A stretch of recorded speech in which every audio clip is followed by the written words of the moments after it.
મહાનગરપાલિકાની મળેલી સામાન્ય સભામાં ભાજપના જ કોર્પોરેટરે જ ભાજપ સામે બળાપો ઠાલવ્યો હતો। વડોદરાની પૂરની પરિસ્થિતિને લઈને પાલિકાના 5 હોદ્દેદારોને જવાબદાર ઠેરાવ્યા હતા। વડોદરામાં પૂર ભારે તરાજી સર્જાઈ હતી, જે બાદ લોકોમાં ધારાસભ્યની સાથે સાથે સ્થાનિક કોર્પોરેટરો સામે ભારે રોષ જોવા મળી રહ્યો છે।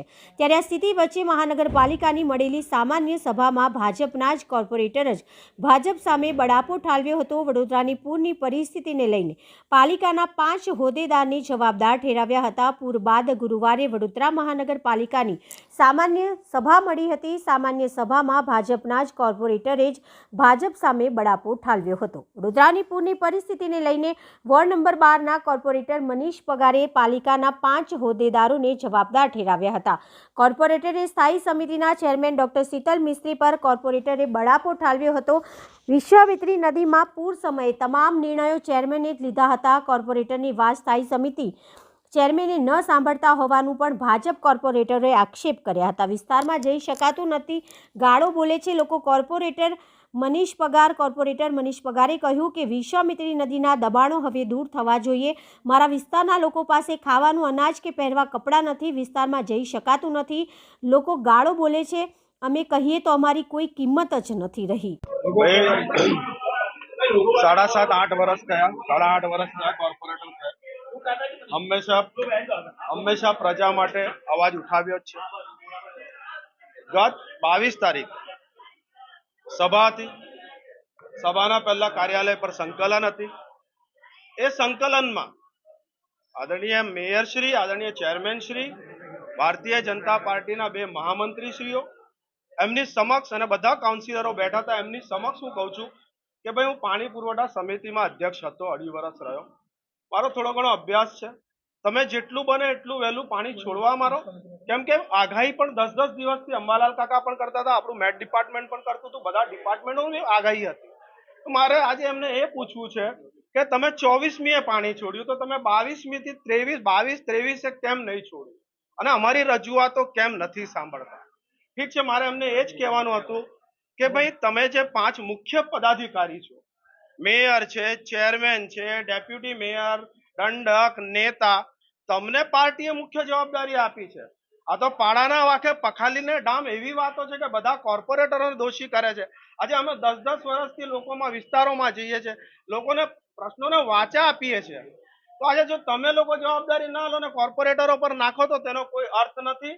આ બધાએ જવાબદારી એમને સ્વીકારવી જોઈએ કે ભાઈ આ આપણે કઈ રીતની ભૂલ છે। આજે તમે જાણો છો કે મારો વિસ્તાર, મારો પૂરેપૂરો વિસ્તાર આજે પરશુરામ ભટ્ટાથી સૂર્યા પેલેસ હોટેલથી ચાલુ કરું તો બિલ ગામ સુધીનો મારો પૂરો વિસ્તાર 95% વિસ્તાર મારો નદી કાંઠાનો વિસ્તાર છે।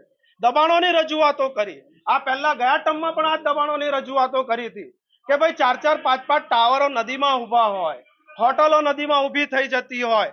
અત્યારે આરસી પટેલ એસ્ટેટમાં બિલ્ડરો થઈ દિવાલો બાંધી દેતા હોય, બિલ્ડરો 6-6, 7-7 ફૂટ દબાણ ભરાણ કરે, તો તમે હાઈ ફ્લડ લેવલનો શું અભ્યાસ કર્યો?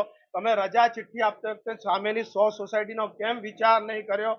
મિત્રો, આજે મારી પરિસ્થિતિ એવી છે કે મારાથી વોર્ડમાં નથી જવાતું, ત્યાંની બહેનોની હાલત નથી જોવાતી, બહેનો પાસે કપડાં નથી, લોકો પાસે ખાવાનું નથી। અમે જો આવા સમયે લોકોને કશું ના પહોંચાડી શકીએ, જો અમને કશું ના મળે, મારો ધારાસભ્ય એવું કહેતો હોય કે મને વોટ નથી મળતી, તો તમે વિચારી શકો છો કે કોર્પોરેટરને શું મળવાનું હતું। અને આજે સૌથી વધારે ગાળો અમારે ખાવાની, લોકો મા બેનની ગાળો અમને દે, અમારો શું વાંક? અમે તો તંત્ર પાસે માંગણી કરેલી, અમે તો સભામાં રજૂઆતો કરેલી, અને એની સાથે મેં આજે એવું પણ કહ્યું છે કે હવે ઓડિયો વિડિયો કરો, જે સાચું બોલે છે કોર્પોરેટરો, જેમણે રજૂઆત કરી પણ તમે નહીં સાંભળી, તમે કાને ના લીધી। અમે તો રજૂઆત કરી હતી, ગઈ સભામાં પણ તમારી પાસે મારી બાઇટ હશે, ત્યારે પણ મેં કીધું હતું કે શું વરસાદ તમને પૂછશે કે આજે 15 ઇંચ પડું, આજે 12 ઇંચ પડું, અને આજે માર ખાવાનો અમારે, લોકોમાં જવાની તકલીફો સહેવાની આજે અમારે? અરે સાહેબ, મારી આખી બધી વસાહતો પાણીમાં હતી, અમે એક પાણીની બોટલ એમના સુધી ના પહોંચાડી શક્યા, આજે એનો દુઃખ છે, અને આ પાપમાં અમને પણ ભાગીદાર બનાવો છો। સાચી જ વાત છે ને, જવાબદારી પાર્ટીએ કોને આપી? મને આજે કહો, મેયર, ચેરમેન, ડેપ્યુટી મેયર, તમે લોકો કમિશનર જોડે બેસો છો, તમે નિર્ણય લો છો, તમે સ્ટેન્ડિંગના સભ્યો, તમે બધા, શહેરની જવાબદારી જો પાર્ટીએ તમને મુખ્ય લોકોને આપી હોય અને આજે તમે અમને જ્યારે તકલીફ પડે ત્યારે ખાલી સંકલનોમાં બોલાવવાના, એનો કોઈ અર્થ ખરો? અને સંકલનમાં બોલાવો છો તો અમારી વાતો સાંભળો ને ભાઈ, અમારી વાતો ધ્યાને લો. ઠીક છે, અમારામાં એ આવડત નહીં હોય કે અમે સંકલનમાં કે પેલા બીજા બધા પદાધિકારીમાં નથી આવતા, નહીં હોય આવડત અમારામાં, પણ તમને પદ મળ્યા છે તો એક સિનિયર કાઉન્સિલર, બીજી ટર્મનો કાઉન્સિલર કોઈ વિષય કહેતો હોય પ્રેમથી તો તમે સાંભળીને એનું ઇમ્પ્લિમેન્ટેશન તો કરો. એ મારો વિષય નથી. મારો વિષય તો એવું છે કે પાર્ટીએ જેમને જવાબદારી આપેલી એ લોકો જવાબદારીમાંથી છટકવા ના જોઈએ. કોર્પોરેટરો પર દોષ આપવાની જરૂર નથી, અને કોર્પોરેટર પર દોષ આપવો હોય તો છેલ્લા 8 વર્ષના પુરાવા આપીશ કે કઈ સભામાં કયા વિષયની રજૂઆતો અમે કરી છે. જો દબાણો દૂર કરવામાં નહીં આવે તો આંદોલનો શું જે કરવું પડે બધું જ કરવામાં આવશે. એ મારો વિષય નથી. મારો વિષય એ નથી. મારો વિષય એમની જવાબદારીનો વિષય છે. મારો વિષય એ છે કે તમે કમિશનર સાથે રોજ બેસો છો, તમે ઉપરના નેતા જોડે રોજ તમે સંકલનમાં છો. મારો એ વિષય નથી. મારો વિષય એટલો જ વિષય છે કે જે લોકોને જવાબદારી આપી છે એ લોકોએ એમની જવાબદારી નિભાવવાની જરૂર હતી. આજે લોકો કોર્પોરેટરોને જે ગાળો આપી રહ્યા છે, લોકો કોર્પોરેટરોને કોસી રહ્યા છે, જે કોર્પોરેટરે આજ બધી રજૂઆત પહેલા કરી હોય, આજે મને તમે મિત્રો એવું કહો કે આજે એ કોર્પોરેટરનો શું વાક? જો આજ રજૂઆતો અમે પૂર્વમાં કરી હોય તે છતાં જેમણે પગલા ન લીધા એમનો વાક કે અમારો વાક? અમારો તો સવાલ એટલો જ છે. 100% તમે વિચાર કરો, બહેનો પાસે 5-5 દિવસ પહેરવાના કપડા ના હોય, એક કપડે કોઈ બહેન રહેતી હોય, કોના બાળકો રહેતા હોય, આખી ઝૂંપડપટ્ટી આખી ડૂબી જાય, પહેલા માળે પાણી જાય, લોકો બૂમો પાડે કે અમે જીવીશું કે બચીશું.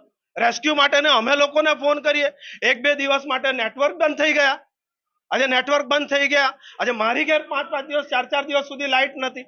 ઠીક છે, અમે તો પ્રજાના પ્રતિનિધિ છે, અમે અમારી વાત તો નહીં કરી શકીએ, પણ આજે જે વસાહતોની વાતો છે, મારો સ્લમ વિસ્તાર વાળો વિસ્તાર છે, તો હું તો એની વાત તો મૂકીશ ને ભાઈ. મનીષભાઈ, આજે તમે અવાજ કર્યો છે બુલંદ, લાગે છે તમારો અવાજ દબાવે છે, કોર્પોરેટરનો અવાજ દબાવવામાં આવી રહ્યો છે અહીંયા? 1000% કોર્પોરેટરનો અવાજ દબાવવામાં આવે છે. જ્યારે તકલીફ પડે ત્યારે બોલાવવામાં આવે છે, ત્યારે સંકલન બોલાવવામાં આવે છે. પણ સંકલન બોલાવો, અમને 6 વર્ષમાં 2 વાર બોલાવો, અમને એનું પણ દુઃખ નથી. પણ અમે જે વસ્તુ, જે વિસ્તારની વાતો કહીએ છીએ, અરે ભાઈ એનું તો કંઈક કરો. અમે દબાણોની વાતો પૂર્વમાં પણ કરી છે. આજે 26-27 ફૂટે જો વિસ્તારમાં પાણી આવી જતા હોય, મારી પાસે આ રહ્યા ફોટા 2014ના, એક મોટા તંત્રી પણ ત્યાં ઉભા છે.